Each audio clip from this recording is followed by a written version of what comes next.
Hello everyone, आप सभी का स्वागत है।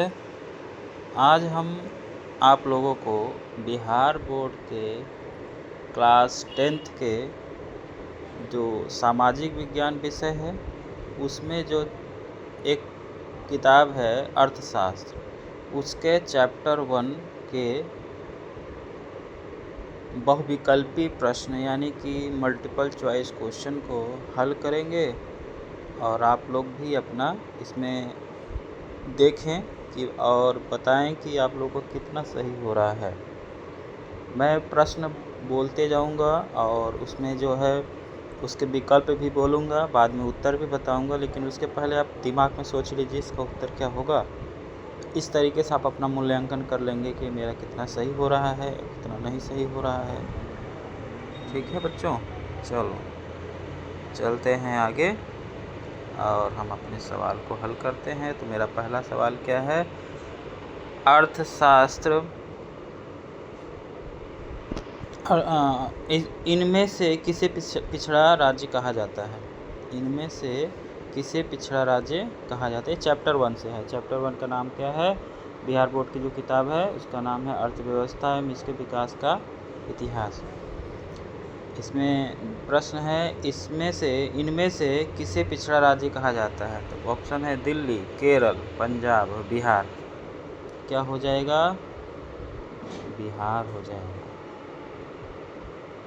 नेक्स्ट अगला सवाल है कि किस क्षेत्र को प्राथमिक क्षेत्र कहा जाता है? किस क्षेत्र को प्राथमिक क्षेत्र कहा जाता है? औद्योगिक क्षेत्र, सेवा क्षेत्र, कृषि क्षेत्र या सभी गलत है? तो इसका उत्तर हो जाएगा कृषि क्षेत्र। प्राथमिक क्षेत्र किसको बोलते हैं? कृषि क्षेत्र को। फिर अगला सवाल है भारत में योजना आयोग का गठन कब किया गया था? भारत में योजना आयोग का गठन कब किया गया था? 15 अक्टूबर 1951, 15 मार्च 1950, 15 सितंबर 1950, इनमें से कोई नहीं। तो इसका उत्तर होगा, आप सोच लीजिए, बताते हैं। इसका उत्तर होगा 15 मार्च 1950। अर्थव्यवस्था के मुख्यतः कितने प्रकार होते हैं? अर्थव्यवस्था के मुख्यतः कितने प्रकार होते हैं? 4, 1, 2, 3। 4, 1, 2, 3। 3 होंगे। कौन कौन से? प्राथमिक, द्वितीयक और तृतीयक क्षेत्र। अगला सवाल है भारत में नीति आयोग की स्थापना कब हुई? यानी भारत में नीति आयोग की स्थापना कब हुई? जो योजना आयोग है उसको ख़त्म करके उसके जगह पे नीति आयोग की स्थापना हुई थी। तो ये हुआ 2016 में कि 2014 में कि 2012 में कि 2015 में? इसका उत्तर हो जाएगा 2015 में। आर्थिक क्रियाओं का उद्देश्य होता है मनोरंजन, जीविकोपार्जन, परिभ्रमण, इनमें से कोई नहीं। तो क्या हो जाएगा? आर्थिक क्रिया क्यों लोग करते हैं? जीविकोपार्जन के लिए करते हैं। ये बिल्कुल सही उत्तर है। किसी देश के विकास का स्तर किस आधार पर निर्धारित किया जाता है? किसी देश के विकास का स्तर किस आधार पर निर्धारित किया जाता है? स्वास्थ्य की स्थिति, प्रति व्यक्ति आय, साक्षरता दर, उपरोक्त सभी। देखो इसमें ये प्रश्न आ गया, डायरेक्ट ह्यूमन डेवलपमेंट इंडेक्स से नहीं पूछा है, ये पूछ रहा है क्योंकि ये सवाल उसी का है, ह्यूमन डेवलपमेंट इंडेक्स। तो ह्यूमन डेवलपमेंट इंडेक्स में 3 कंपोनेंट लिए जाते हैं, स्वास्थ्य लिया जाता है, प्रति व्यक्ति आय लिया जाता है और साक्षरता लिया जाता है। तो ये तीनों हो जाएंगे। किसी भी देश में अगर ये तीनों चीज़ें सही हो जाती हैं तो देश विकास हो जाता है, विकसित हो जाता है। आगे बढ़ते हैं। भारत के पड़ोसी देशों में किस देश की प्रति व्यक्ति आय अधिक है? भारत के जितने पड़ोसी देश हैं उनमें से सबसे हम लोगों से ज़्यादा प्रति व्यक्ति आय किसकी ज़्यादा है? सबसे म्यांमार, श्रीलंका, नेपाल, बांग्लादेश। तो इसका हो जाएगा श्रीलंका।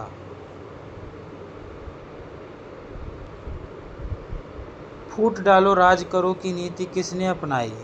पारसियों ने, अंग्रेजों ने, मुसलमानों ने, किसी ने नहीं। तो इसका उत्तर क्या हो जाएगा? तो सब जानते हैं अंग्रेजों ने अपनाई थी। फूट डालो और राज करो।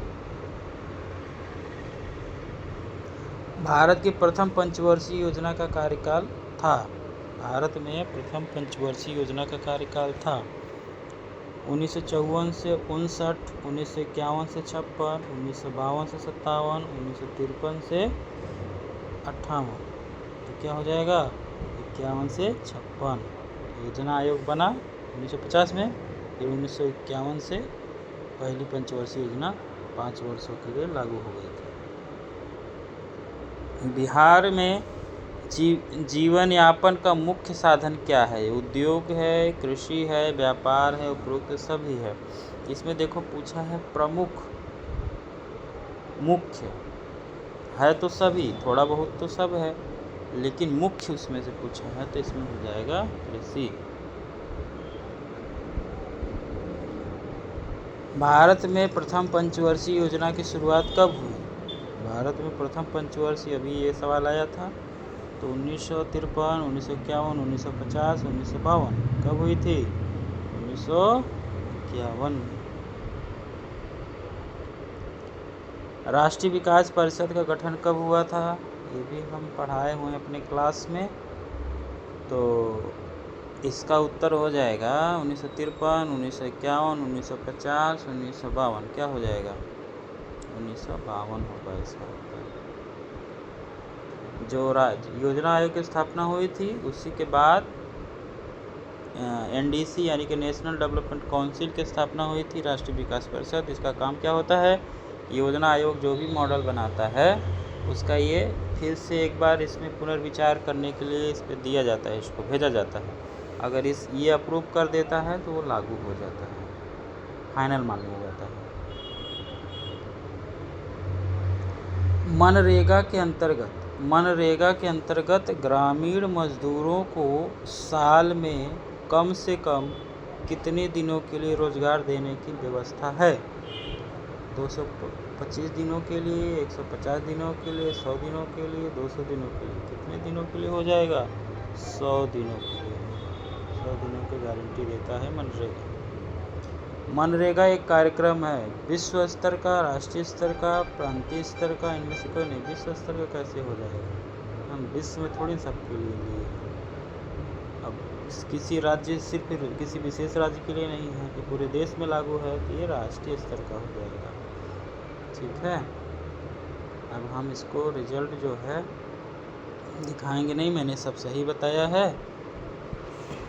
और जो है आप लोग अपना देख लीजिए कितना आप लोग को सही हुआ। इसी तरीके से अगर आप कुछ MCQ रोज़ लगाते रहेंगे, रेगुलर बेसिस पे मेरे वीडियो देखते रहेंगे और मैं इसे आप लोग कहेंगे तो और बनाते रहूँगा, तो उससे क्या होगा, आप लोग का रिवीजन होता जाएगा और आप लोग बहुत अच्छा प्रिपेयर हो जाएंगे एग्ज़ाम के लिए। जैसे क्या होता है, हम लोग खाना खाते हैं, एक दिन तो खा करके पूरा साल भर का नहीं न गुजारा कर सकते हैं कि एक बार खा लो, पानी पी लो, पूरे साल भर का खुराक हो गया। थोड़ा थोड़ा रोज़ खाते हैं तो उससे हमें एनर्जी मिलती है और हमें पता भी रहता है कि आज हमने ये खाया, आज हमने ये खाया। पूरे साल का एक बार खा लो तो पूरा एनर्जी नहीं मिलेगा, बल्कि तबीयत ही ख़राब हो जाएगा। बस यही इसमें भी है कि आप जो है थोड़ा थोड़ा रोज़ पढ़ते जाएं, जिससे आपका दिमाग में थोड़ी थोड़ी बातें स्थिरता के साथ बैठती जाएं और आपका तैयारी बहुत अच्छी हो जाए। इतना ही कहूँगा। धन्यवाद।